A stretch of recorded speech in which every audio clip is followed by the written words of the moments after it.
bitch. As a creatress, I grant that Catholicism is onto something, and that thinking must be likened to doing in a truthful account of oneself.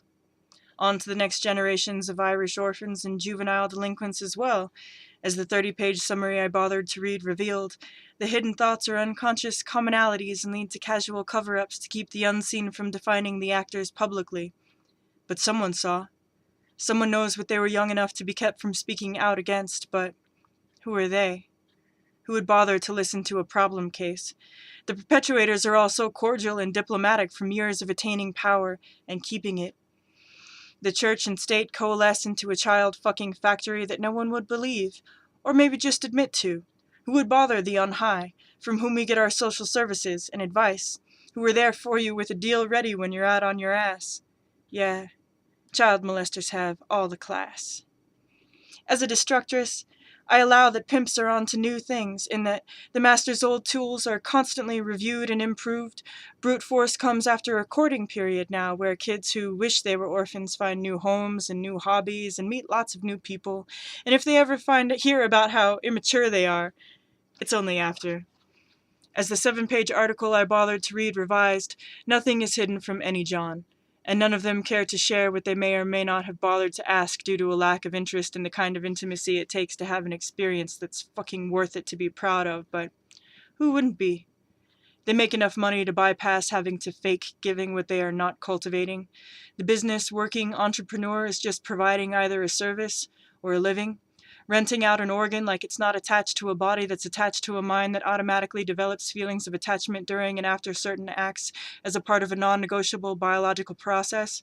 Who cares about some whore's life story? The flesh traders move on to acting careers and music deals and make additional fortunes off of bragging about the gory details of their most devastating behavior. The black and white markets converge into the bluest collar work available.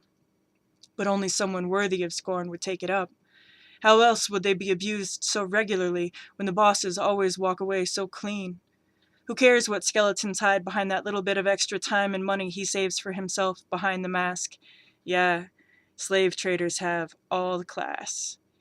As I am, I note that the porn industry comes on to everybody, that it is designed specifically to arouse and provoke, perpetuating all kinds of preferential treatment in fetish for the wide world of superficial pleasure at the expense of someone you think you get to see all of.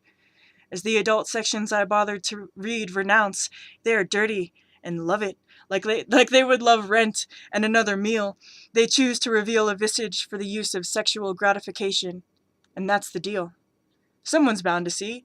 Someone knows who they used to be, but now no one would believe they have the same value.